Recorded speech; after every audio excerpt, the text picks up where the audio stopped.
should ask Maggie. Hey, how come your band doesn't play Disney? Oh, no, about that. Yeah, tight. No, Back but up so I I can mean, see. they want to do it right. Yeah, I'll go back. I went to Disneyland that had this whole big, all these. Yeah. Afraid of this. Yeah. Yeah, That's the way to do it. Huh? How can we I still had do that? a volunteer. Sorry. Welcome to the Gambino Family Theater Troupe presents an annual holiday presentation of A Thin Man, A Christmas Caper. The year is 1934. It's Christmas Eve, and a gentle snowfall blankets Manhattan. Wealthy socialites Nick and Nora Charles, antiquity dealers by day and amateur sleuths by night, are at their penthouse apartment overlooking Central Park, preparing to attend a cocktail party. Enjoy.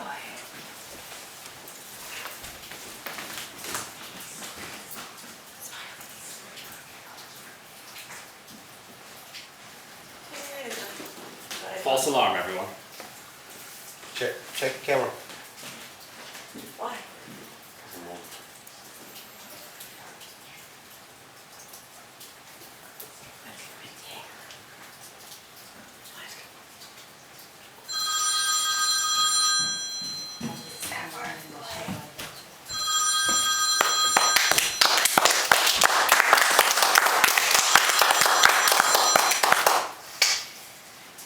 We'll be right down, Jeeves, and make sure the seat is warm. You know how irritable Mrs. Charles gets when her assets are frozen.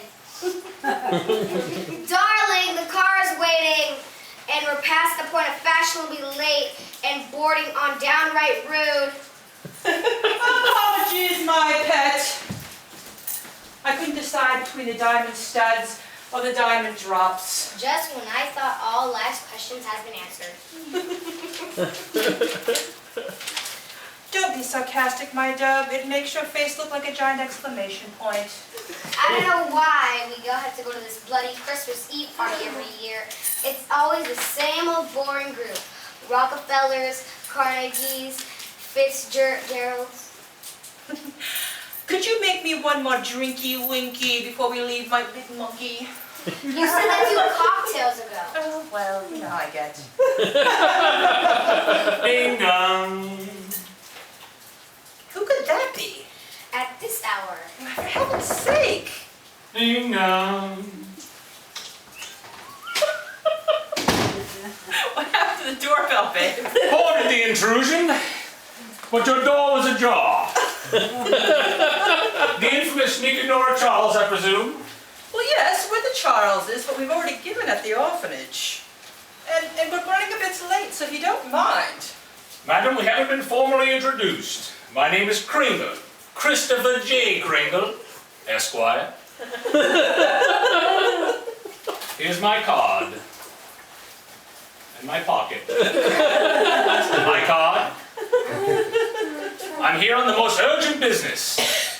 A missing persons case, actually. Oh, well, we're sorry, Mr. Kringle, but this is a matter for the police. No police. The matter is delicate and requires the utmost of discretion. I'm willing to pay handsomely for it. In that case, you've come to the right place. Jeeves, hold the car. Please continue, Mr. Kringle. Well, this evening, while making my usual deliveries, I returned to my vehicle when I was accosted and struck upon the noggin by 3 ladies of the night. 3 ho-ho-hos.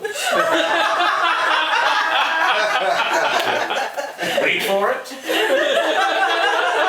2 were very naughty. 1 very nice. When I came to, my most trusted friend was gone, vanished. This is the Isle of Manhattan, Mr. Kringle. People don't simply fly away and vanish into thin air. You obviously have never met my friend, Mr. Charles. Mr. Kringle, what my husband is trying to say is that it's an awfully big city. And in order to help you, we'll need to ask you a few questions. Now, first of all, can we have a full description of your missing friend? Yes, of course. Let's see. Brown hair, black eyes, 4 legs, last seen wearing bells around his neck. Oh, and he left this at the scene of the crime. His ball. It's a nose. Mr. Charles, if you will. Mr. Kringle, have you checked your friend's old stomping grounds? Well, yes, of course. Let me find my lines, and then I'll just go. Yes, I've made a list, and I've even checked it twice. Let me think.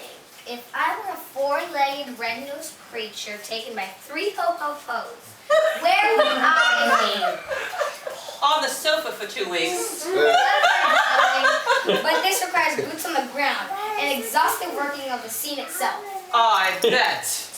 Wait, I'm remembering something. Concentrate, Mr. Kringle. It's all coming back to me now. Stay with it. It's right on the tip of my... Focus! It's so good! Yeah, I've lost it. All right, Mr. Kringle. Think hard. Do you have any associates who might want to harm your friend? Well, let's see. There's Dasher and Dancer, Prancer and Vixen, Comet, Cupid, Donner, and Blitzen. Hold on. I think I know what's going on here. Mr. Kringle, it doesn't go unnoticed that you've been reluctant to mention the name of your missing friend in fear of full disclosure, I assume. But Nora and I are the best sleuths in the business. Well, yes, we are. And I think that the name of your missing friend is... Go on. Fred. Fred. No. Funnily from the dry cleaners on set 42nd. Oh, absolutely not. Bertie from the bagel shop around the corner. Except emphatically no. What kind of a detective agency is this? Are you sure it's not Fred? Trust me, sir, it's not Fred.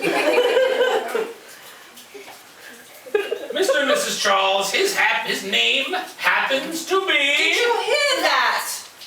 It sounds like hooves on the roof. Whose? Rudolph! He's found his way back to me. Thank you, Mr. and Mrs. Charles. I don't know how to thank you. Well, I must be off. I have so many deliveries and I'm really running late. I thank you. I thank you, sir. Oh, all right. Oh, no, Mr. Kringle, no, that's not an exit. Absolutely not. Let me show you to the door. It's this way. Indeed, indeed.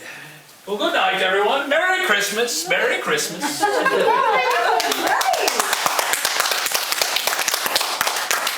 Looks like we put another one to bed. You were brilliant, my pet. And that correspondence course and all your father's millions have really paid off. Well, we should be leaving for the party. Well, let me get my coat. I simply can't decide between the mink or the fox. You know what I could do, though, darling? After all this deducing, I could do with another little winky, drinky poo. Jeeves, we won't be needing the car after all. Merry Christmas to all, and to all a good night.